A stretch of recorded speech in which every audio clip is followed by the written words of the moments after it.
Hello, and welcome to this PowerNote training session about building pre-completed notes. So first, just some overview information about pre-completed notes and really how to use them and what they are. So pre-completed notes really are just notes that have portions of that note that have already been completed, and when you open them up on a particular patient's chart, that information will already be inside of the note. Why would you need to use these? Pre-completed notes can help save time and reduce those number of clicks that you need to use to put information into a note that you are likely going to place inside of that note anyway.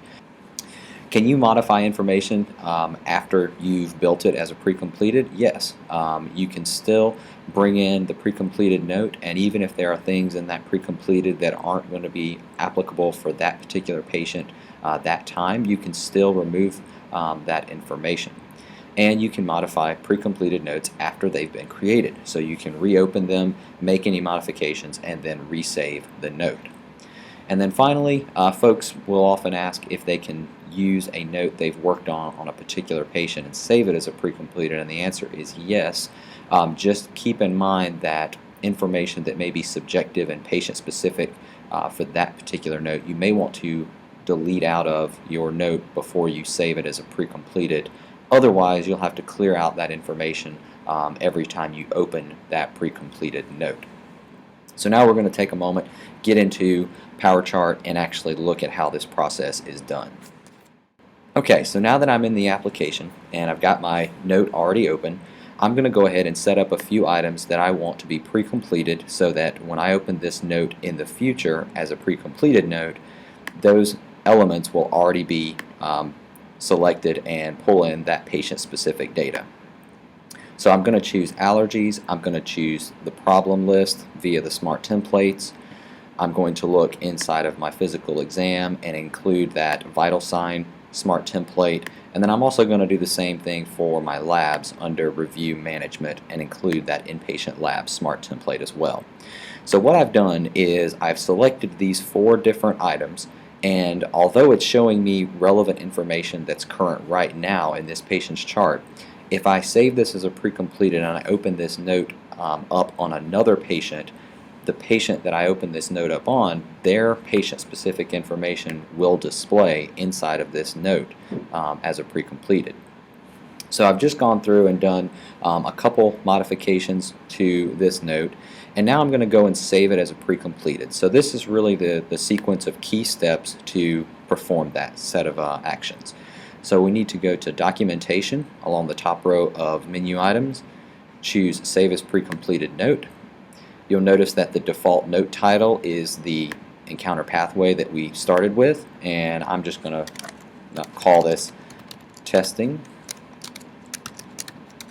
And you can obviously name that with that syntax that we had talked about in a previous video, where you can use your specialty, then your group name, and then the type of note that you're going to be creating. In my case, I'm going to do a Save as New. And what I've just done, if I now close out of this note altogether,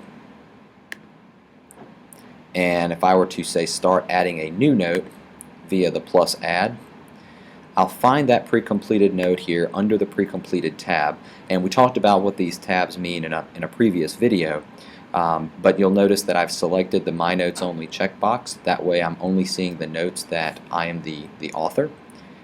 Here's the note that we just created, and if I select that and open it, you'll notice that it opens up, but since it was done as a pre-completed, if I go down and I look here in allergies and problems, those items are already in my note, as well as those vital signs and those lab results. So you can see the pre-completed just on those few simple items has already saved me 4 or 5 clicks in this particular note to include information that I was going to include anyway. But let's say, for example, I've opened this note, I wanted to change it and resave it, and I don't want to include allergies on every note all the time in my pre-completed. So I'm going to right-click and clear, so that way the allergies are no longer in my note. And then if I want to update that pre-completed, I'm going to again go back to Documentation along the top row of menus, choose Save as Pre-completed, and rather than create a new pre-completed note that is built the way I have it set up now, I'm just going to overwrite the one that I just created and choose Update Existing. That way, when I choose the pre-completed note in the future, it will no longer have the allergies as part of the pre-completed information that will be a part of this note. So that's how we build pre-completed notes to leverage time saving in different note types. So you have to be a little creative with what you're going to want to put in your pre-completed notes.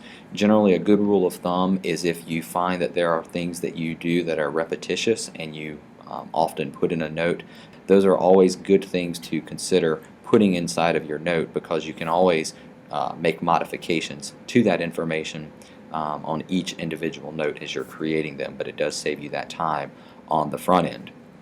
So thanks for joining me in this video session on building pre-completed notes. Please feel free to check out our other videos on PowerNote functionality, tips, and tricks.